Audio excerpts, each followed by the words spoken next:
Hello, worldlings. Last night I finished a book called An Uncommon Collaboration, David Bohm and J. Krishnamurti by David Edmund Moody. I found this book maybe 2 years ago, maybe more than 2 years ago, when I was staying at a place called the Ojai Retreat in Ojai, California. And like many hotels, they have a little like shop where you can get stuff, and like a little tiny one, and it's mostly tourist stuff or stuff related to the hotel, but they had this book. Several copies of it. I don't know what the connection between Ojai Retreat and this book is, but the Ojai Retreat is right next to the Oak Grove, the famous Oak Grove, where J. Krishnamurti used to talk, and so that maybe that's something to do with the connection, but I thought it was interesting, so I bought the book. So who are these two guys, you may ask? Well, if you go to Wikipedia, which I don't usually like to use as a source because they got stuff about me wrong, and so after you see that Wikipedia gets stuff about yourself wrong, then you go, oh, I'm not sure how reliable that is. I think the stuff has been corrected on Wikipedia, but the older version of my Wikipedia page had a lot of mistakes on it. Anyhow, maybe they didn't make so many mistakes on David Bohm, but it kind of gives you a short overview of who he is. David Bohm was an American scientist who has been described as one of the most significant theoretical physicists of the 20th century and who contributed unorthodox ideas to quantum theory, neuropsychology, and the philosophy of mind. And he passed away, let's see, in 1992 at age 74, so he's no longer with us. Bohm advanced the view that quantum physics meant that the old Cartesian model of reality, that there were two kinds of substance, the mental and the physical, that somehow interact, was too limited. To complement it, he developed a mathematical and physical theory of implicate and explicate order. He also believed that the brain at the cellular level works according to the mathematics of some quantum effects, and postulated that thought is distributed and non-localized, just as quantum entities are. And it goes on from there. I have been a kind of a fan of Jiddu Krishnamurti since, well, forever, I don't know, since I'm in my late teens. I remember Tim McCarthy, my first Zen teacher, saying something like, Jiddu Krishnamurti is one of the most enlightened people in the world. This is back when Krishnamurti was still alive. And I thought, oh, that's interesting. And his books were easily available around that time. I used to go to this place called Shelley's Book Bar in Kent, Ohio, which was a bar that had been turned into a bookstore and still had a bar inside of it, like an old-time, neighborhood bar. But they didn't sell drinks. They just had their checkout counter there, I think. Anyway, I always used to find Krishnamurti books there. So I read several editions of the Commentaries on Living. That was like a series that had several books to it. I know I read one called We Are the World, or You Are the World, because We Are the World was big at the time. And I had this book called You Are the World, and people would see me reading it on campus, and maybe they're thinking I'm reading about the Michael Jackson and all those people singing We Are the World. And several other books. Was Awakening of Intelligence, and I read Mary Lutien's 2 volumes of her biography of him. Krishnamurti, I've talked about. I did a video about him, but it was a long time ago, so maybe nobody remembers. He was an interesting fellow who was born in the late 19th century and was kind of discovered by the Theosophical Society. And the Theosophical Society was this group of people who thought they understood Hinduism and Buddhism, and we're going to, combine it into one thing, and then we're going to usher in the world teacher, because there's one of the mythologies of Buddhism is that there's this next Buddha called Maitreya, and supposedly the Buddha, the original Shakyamuni Buddha, predicted that Maitreya would come one day and be the next Buddha, and lots of people have been put forth as the next Buddha, as Maitreya. Nichiren is quite famous for that. There's a whole sect of Buddhism called Nichiren Buddhism in Japan that believes that this Japanese guy who was a contemporary of Dogen, named Nichiren, was Maitreya, the next Buddha as predicted by the Buddha. Well, these folks in the Theosophical Society figured Krishnamurti was the next Buddha.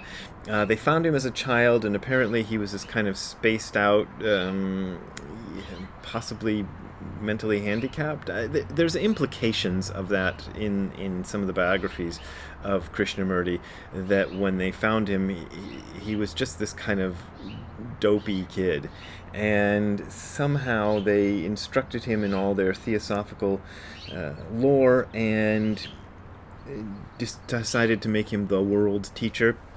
And when they went to present him in the year 1929 at the Order of the Star, this big gathering, they were going to make him officially take on the role of world teacher, but he, gave him a little shocker.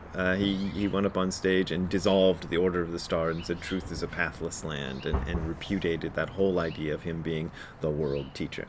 Well, this book, it kind of gets into a lot of stuff about, of course, his relationship with David Bohm, and the main source of material where you would find about his relationship with David Bohm, which I bought on the same day but at a different store as this book when I was up in Ojai, is called The Ending of Time. And I used to have the original version of The Ending of Time, which was much smaller than this one, and this is now an expanded version that they came out with. And I read the original version ages ago, but I haven't read this version yet, even though I've had it forever. But it's my Three Stooges fan club membership is bookmarking one of the pages. So, what can I say? Nishijima Roshi was interested in David Bohm, and this may be because one of his students, Mike Lutchford, was also very interested in David Bohm. My understanding is that Mike had some kind of a group when the internet was new that was dedicated to studying David Bohm, and that's probably how Nishijima Roshi got interested in David Bohm. I remember that Nishijima had one of the Krishnamurti David Bohm books, maybe this one, on his shelf, on his bookshelf, and I once asked him about Krishnamurti, and he his answer made me think he didn't even have any idea who Krishnamurti was, although he had the David Bohm Krishnamurti book, so he must have been only interested in the David Bohm bits, or maybe somebody gave it to him or something. But he was interested in Bohm, and he was interested in Bohm's philosophy and his way of understanding things, because it sort of dovetails with Buddhism. I guess this is the major book of Bohm's philosophical stuff, this and Thought as a System. Bought this at a Goodwill for 99 cents. Can you believe that? Still haven't read it. It's full of a lot of equations and stuff, and some of it's way over my head, so that's my problem with it. Whenever you get equations, I know that's how the physics works, but I can't follow them. I got a D in algebra, so I'm not good with this stuff. What's interesting about this book is this collaboration, because Krishnamurti and David Bohm would seem like not very compatible people. Krishnamurti being a kind of mystic or philosopher, and David Bohm being a scientist, a kind of nuts and bolts scientist. But Bohm was interested in Krishnamurti, and Krishnamurti was interested in Bohm, and they had a lot of interesting conversations about the nature of reality. And this book goes into a lot. In fact, it contains 3 or 4 chapters that kind of condense most of the important points of this big fat book into 3 or 4 chapters, which is real good for me, because maybe now I don't have to read this whole book again, but maybe I will one of these days.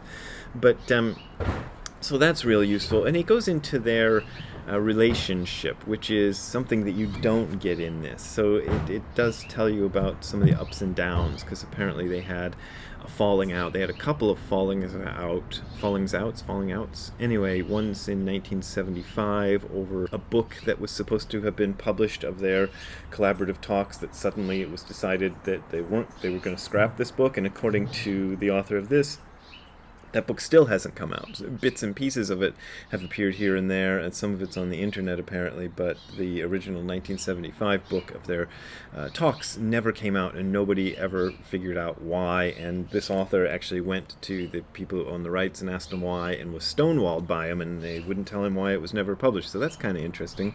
But 5 years later, in 1980, they got together again and had some talks, and this is the book that came out of that. So the first talks in 75, only bits and pieces have come out, and the talks in 1980 and a few from maybe 83 or something have come out.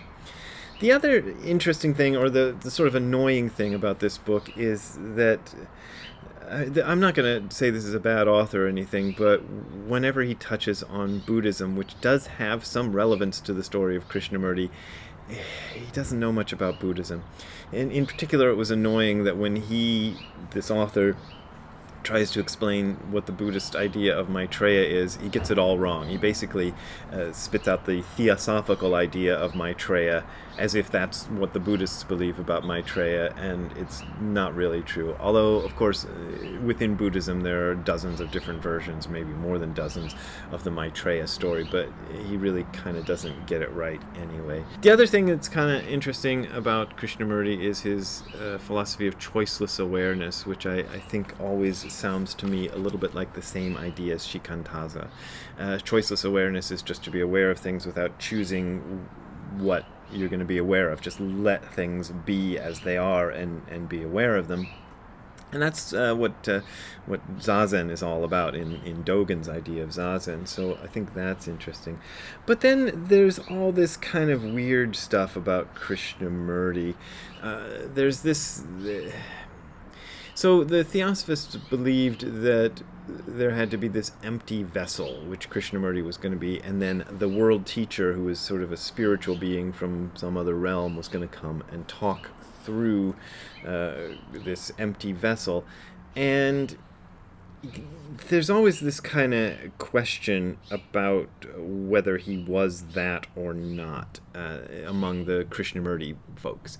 So there are some who kind of accept the theosophical explanation and some who don't. Krishnamurti himself, like I said, in 1929 repudiated the whole thing, but by the late 70s and into the early 80s, he died in 1986, he was starting to say that, well, maybe they were right. He doesn't quite say it that way, but he kind of comes close to saying, well, maybe they were right.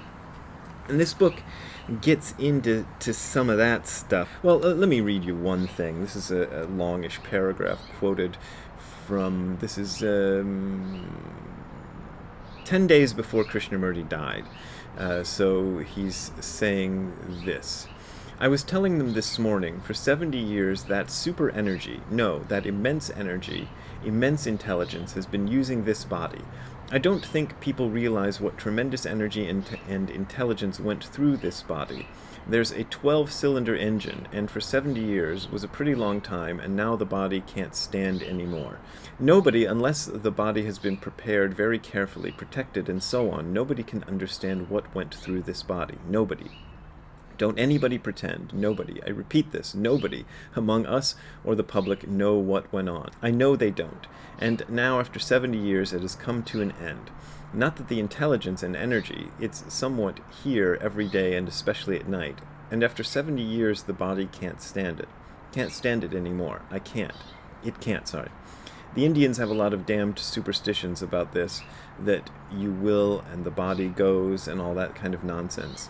You won't find another body like this or that supreme intelligence operating in a body for many hundreds of years. You won't see it again. When he goes, it goes. There's no consciousness left behind of that consciousness, of that state. They'll all pretend or try to imagine they can get in touch with that.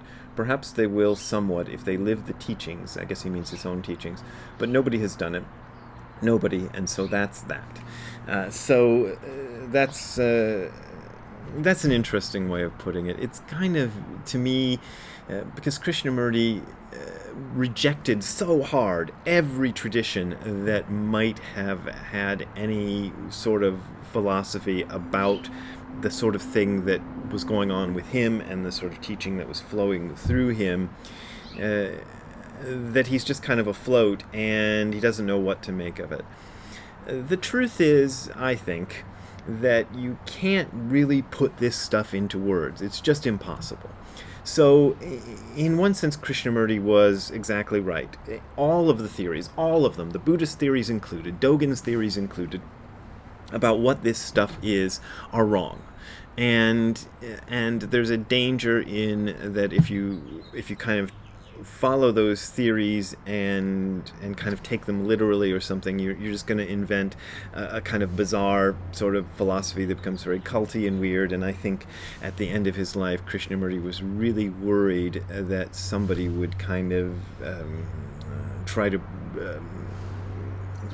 promote themselves as his dharma heir, as it were, and carry on the thing in his name, and he didn't want that.